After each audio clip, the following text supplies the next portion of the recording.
Gloire à Dieu. Amen. On va prier le Seigneur avant toute chose. Et je vais demander à mes deux anciens devant de prier le Seigneur.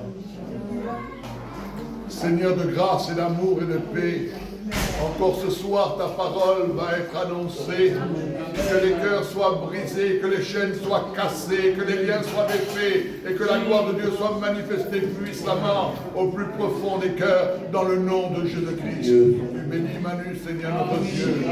Merci, merci, merci pour toutes choses. Amen. Seigneur, bénis notre frère. Seigneur, nous ne pouvons pas bénir ta parole. Elle est déjà bénie. Amen. Seigneur, nous te demandons de nous bénir à nous, Seigneur, qui avons besoin d'écouter. Donne-nous une oreille de disciples, Seigneur, pour écouter ta parole.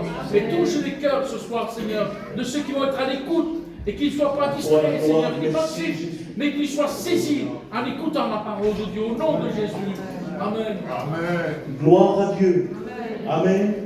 Et je suis vraiment heureux dans mon cœur d'être au milieu de vous, de voir mes frères, de voir mes copains. J'ai fait une année d'études avec eux, d'être au milieu de l'église de Dieu. Mais je suis d'un côté très gêné dans mon cœur. En vérité, je le dis. Très très gêné d'être moi là derrière l'estrade et mes anciens assis. J'aurais vraiment voulu être moi assis et les écouter à eux. Mais vous savez, un jour, le sort est tombé sur Jonas. Et je ne veux pas vous cacher qu'il y a un mot de Dieu dans mon cœur. Alléluia. Il y a un mot de Dieu dans mon cœur et je sais que le mot de Dieu est celui qui peut tout. Et je voudrais réellement, je voudrais de tout mon cœur que tu puisses prendre ce mot et que ce mot puisse toucher ton cœur. Que ce mot puisse transpercer, bouleverser ton cœur. Et il y a ces paroles qui me venaient, ces paroles qui ont été un jour adressées à un homme. Et ces mêmes paroles ce soir viennent s'adresser à toi. Et je ne voudrais pas que tu puisses prendre ces paroles pour un autre. Je voudrais que ces paroles, tu puisses les prendre pour toi. Et ces paroles, c'est ces mots qui ont été dits un jour à Bartimée. Ces mots, c'est « Prends courage, lève-toi, il t'appelle. » Amen. Gloire à Dieu. Et je voudrais que ce mot puisse réellement toucher ton cœur. Dieu te dit ce soir à toi, non à celui ou celle qui est à côté, il te dit prends courage, lève-toi, il t'appelle. Amen. Gloire à Dieu. Et il est dit comme ça, il t'appelle, mais qui c'est qui t'appelle? C'est le roi des rois, le Seigneur des seigneurs. Il ne s'agit pas de l'appel d'un homme ce soir.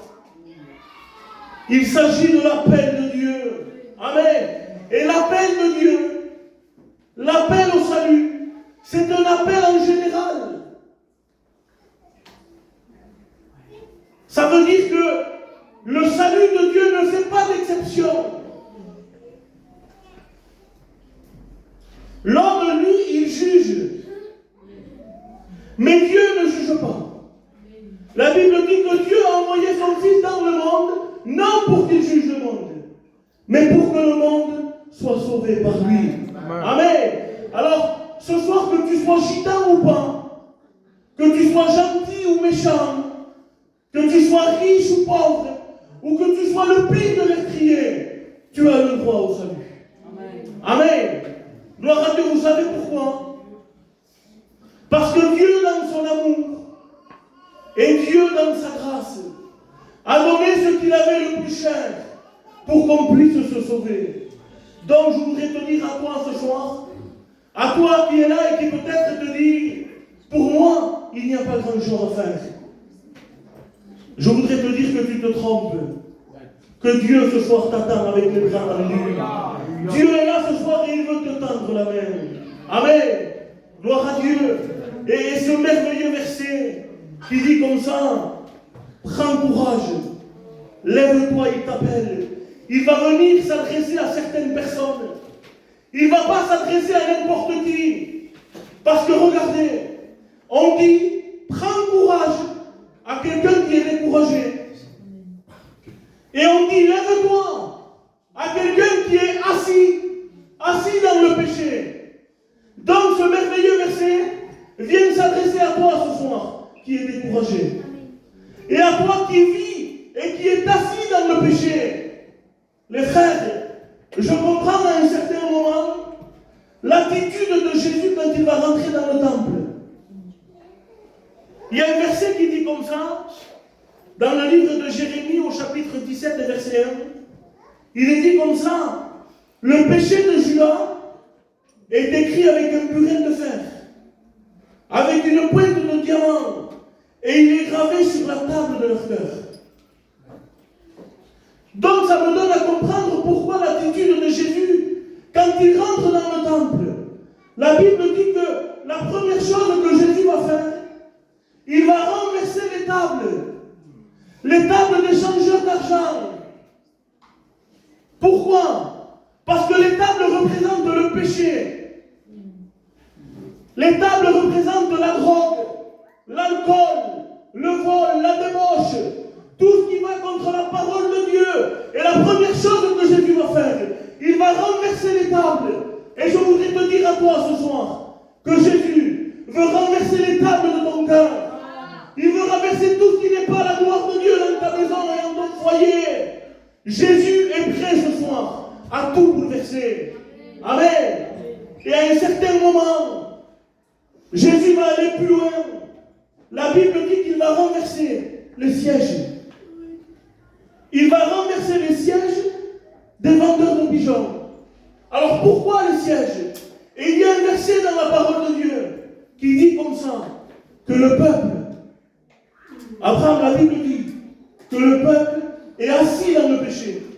Et ça me donne à comprendre pourquoi Jésus renverse les sièges. Trop de personnes sont assis dans le péché. Trop de personnes sont assis dans la désobéissance de la parole de Dieu. Alors Jésus rentre et renverse les sièges. Pourquoi? Parce qu'il veut que tu prennes position ce soir. Il veut que tu te lèves. Il veut que tu abandonnes. Il veut que tu te sépares. Et il veut que tu marches avec lui. Amen. Gloire à Dieu. Laisse faire Jésus dans ta vie ce soir. Laisse-le œuvrer. Il n'y a pas plus beau qu'une personne, quand elle reconnaît qu'elle a besoin de Dieu. Reconnais ton besoin ce soir. Gloire à Dieu. Reconnais que tu es découragé. Qu'est-ce que ça veut dire découragé? Découragé, c'est être abattu. C'est être démoralisé. Et c'est sûrement ton cas. Tu es peut-être découragé. Tu es peut-être démoralisé. Tu es peut-être démoli. Pourquoi? Parce que le problème est là. Le problème avec la famille. Le problème avec les enfants. Parce que la maladie est là. Et je vous promets que quand tout va mal chez nous, on dirait que tout va bien ailleurs. On se dit, les autres sont bénis. On dirait qu'il y a du soleil partout. Et on dirait qu'il y a un nuage au-dessus de notre tête qui nous suit constamment et qui pleut sans arrêt sur nos vies, sur nos maisons, sur nos foyers, sur nos enfants. Et cela fait, les frères, que nous sommes découragés. Et il y avait un homme dans la parole de Dieu qui s'appelait Bartimée. Il s'appelait Bartimée et lui, il était découragé, les frères. Il était démoralisé. Il était démoli. Et cet homme-là, la Bible dit qu'il était dans une ville. Une ville qui s'appelait Jéricho. Jéricho, c'est beau. Jéricho, c'était une ville touristique. C'était la ville des palmiers. C'était la ville du plaisir, Jéricho. Mais le problème, c'est que Jéricho, c'est la représentation de quelque chose. Jéricho représente le monde. On ne va pas se cacher, les frères, que c'est vrai que le monde est beau. Le monde attire. Mais laissez-moi vous dire que le monde donne d'une main et reprend de l'autre.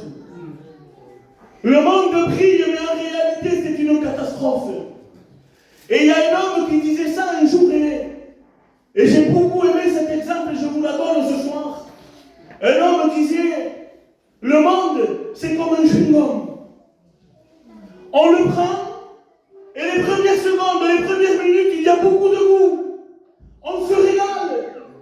Et 1 ou 2 minutes après, 3 minutes après, il faut le prendre, il faut le jeter. Ça ne vaut plus rien. Il n'y a plus de goût. C'est ce que le monde fait. C'est bon un petit moment.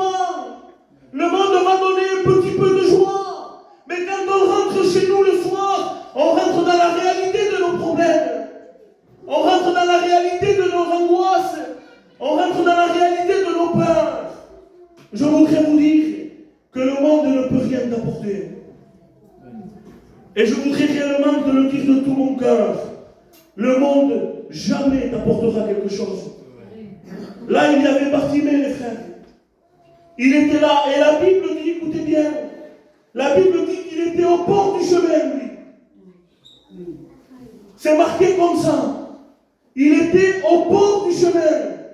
Écoutez bien, c'était comme si on lui avait dit, toi tu restes au bord. T'es pas assez bien, toi, pour venir avec nous. Tu es mendiant, tu es aveugle, tu es pauvre, on ne te veut pas avec nous, tu n'es pas assez bien, toi, tu restes au bord. Laissez-moi vous dire que c'est ce que le monde fait. Le monde, il nous rejette. On a des copains dans le monde quand on a des sous, quand on peut apporter autour de nous. C'est ce que le monde fait. Le monde nous rejette. Le monde veut nous mettre dans la solitude. Le monde veut te mettre à part. Vous n'avez pas remarqué, des fois, il y a des personnes, ils sont avec nous, ils se régalent avec nous. Et du jour au lendemain, on ne les voit plus. Ils se sont mis dans un coin et ils veulent être tout seuls. Ils ne veulent plus être avec personne. C'est ce que le monde fait. Le monde, il veut nous mettre dans la solitude. C'est ce que le monde veut. Le monde, il veut qu'on vive mal. Il veut qu'on vive dans l'angoisse, dans la dépression. Et là, il y avait Bartimée. Et laissez-moi vous dire quelque chose. La beauté de Jéricho. Tout ce que Jéricho pouvait porter, tout ce que Jéricho pouvait montrer, n'a pas changé la situation de Bartimée. Jéricho a laissé Bartimée dans son état. Il a laissé tel qu'il était. Et Bartimée, il était là, lui. Et il désirait quelque chose. La Bible dit qu'il voulait l'aumône. C'est-à-dire qu'il était là et il demandait une petite pièce. Tous les jours, il était là, il tendait la main et il désirait dans son cœur une petite pièce. En un mot, il désirait que le monde lui porte un petit quelque chose. Ce qu'il faisait sa joie à lui, ce qu'il faisait son bonheur, c'était que de temps en temps, on lui donne une petite pièce. Combien sont les gens comme ça aujourd'hui? Ils attendent que le monde leur porte un petit quelque chose. Et je vais aller encore plus loin. Il y a beaucoup de personnes aujourd'hui qui s'attendent à ce que quelques réunions leur apportent un petit quelque chose. Alors, dans mon foyer, ça ne va pas. Je vais y aller à la réunion. Je vais y aller chercher une petite pièce. J'arrive pas à travailler. Je vais y aller à la réunion. Je vais y aller chercher une petite pièce. Je suis angoissé. Je suis en dépression. J'arrive pas à dormir le soir, il me faut des cachets. Je vais y aller à la réunion. Je vais y aller chercher une petite pièce. Laissez-moi vous dire quelque chose. L'aumône qu'on donnait à Bartimée, la petite pièce qu'on lui donnait de temps en temps, l'a laissé dans son état. La laisser pauvre, mendiant et aveugle. Je voudrais te dire quelque chose. Venir à la réunion, c'est bien. Mais venir à la réunion sans donner son cœur à Dieu ne te changera pas. Merci à Dieu pour les réunions. Merci à Dieu pour les prédications. Merci à Dieu pour les missions. Merci à Dieu. Mais ce que tu as besoin, c'est de donner ton cœur à Dieu. Tu as besoin de faire une rencontre avec lui. Je rends gloire à Dieu pour toutes les réunions qu'on a. En vérité, aujourd'hui, on a des réunions tous les jours. Et Et quand il n'y a pas de réunion, on allume le portable. Et il y a des réunions sur Facebook. Mais nous avons besoin d'une chose, c'est d'être transformés, c'est de changer, c'est de ne plus être la même personne. Vous savez ce que l'ennemi fait? Il nous occupe. Il nous occupe pour qu'on ne réalise pas qu'on ne change jamais. Je vous promets, aujourd'hui, on se lève le matin et à un certain moment, on s'aperçoit qu'on est le soir. Qu'est-ce qu'on a fait pour Dieu? Qu'est-ce qu'il y a eu de notre journée? L'ennemi est là, il nous occupe pour qu'on ne réalise pas qu'on ne change jamais. On s'est habitué aujourd'hui, frère. On s'est habitué à venir à la réunion perdu et repartir perdu. On s'est habitué à venir à la réunion malade et repartir malade. On s'est habitué à venir à la réunion avec des liens et repartir avec nos liens. On s'est trop habitué aujourd'hui à ce mot. Il faut que j'aille à la réunion. Gloire à Dieu, je vous invite et je vous encourage à ne pas rater les réunions. Mais un jour, il y a eu un appel merveilleux et c'est le Fils de Dieu qui l'a fait. Et il n'a pas dit venez à la réunion. Il a dit venez à moi. Amen. Venez à moi, vous tous qui êtes fatigués et chargés, et je vous donnerai du repos. Et pour changer, il faut venir à lui. Gloire à Dieu. Bartimée, lui, il s'était tellement habitué, frère, à sa situation, qu'il s'est dit, pour moi, ça ne changera jamais. Il s'était habitué, lui, à sa situation. Et peut-être que toi, tu t'es habitué à ta situation. Tu t'es habitué à ta vie. Mais je voudrais te dire quelque chose ce soir, et je veux te le dire de tout mon cœur. Que la bonne nouvelle, c'est qu'avec Jésus, les choses peuvent changer. Amen. Ce soir, tu es venu à la réunion perdue, tu peux repartir sauvé. Tu es venu à la réunion malade, tu peux repartir guéri. Pourquoi? Parce que rien n'est impossible à Dieu. Tout est possible à celui qui croit. Et un jour, les frères, il s'est passé quelque chose de merveilleux. Et je rends gloire à Dieu. Parce que Bartimée était aveugle, mais il n'était pas sourd. À un certain moment, il était là, lui.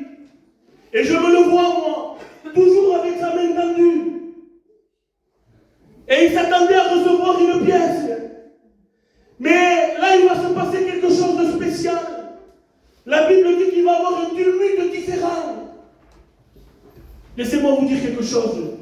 Quand Jésus passe, ce n'est pas le même son. Quand Jésus dirige nos réunions, ce n'est pas le même ressenti.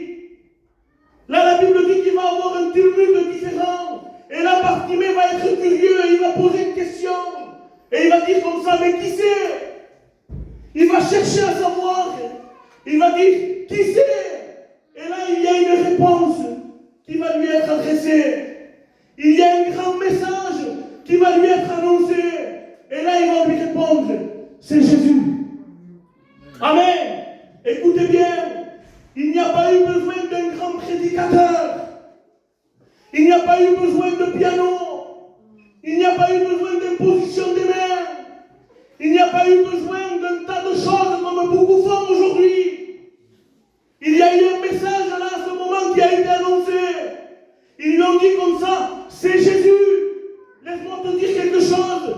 Tu n'as pas besoin d'un autre message. Tu n'as pas besoin d'autre chose que d'entendre dans nos réunions, c'est Jésus. Amen. Il a entendu ces mots, c'est Jésus. Et ces mots ont bouleversé son cœur. Et ça a créé en lui quelque chose. Ça a créé en lui l'espoir de changer. Ça a créé en lui l'espoir de vivre bien. L'espoir de vivre dans la paix, dans la joie. Ça a créé en lui tout ça. Et la Bible dit qu'il va faire quelque chose. La Bible dit qu'il va se mettre à crier. Gloire à Dieu. C'est ce que tu as besoin de faire ce soir. Tu as besoin de crier à Dieu. Il s'est mis à crier et là, il y avait des gens qui voulaient le faire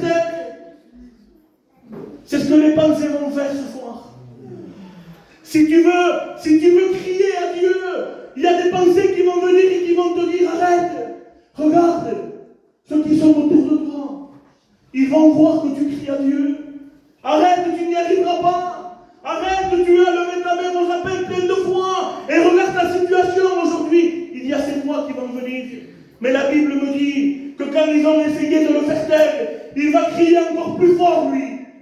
Fils de David, aie pitié de moi. La Bible me dit que Jésus s'arrêta, que c'est beau, les frères.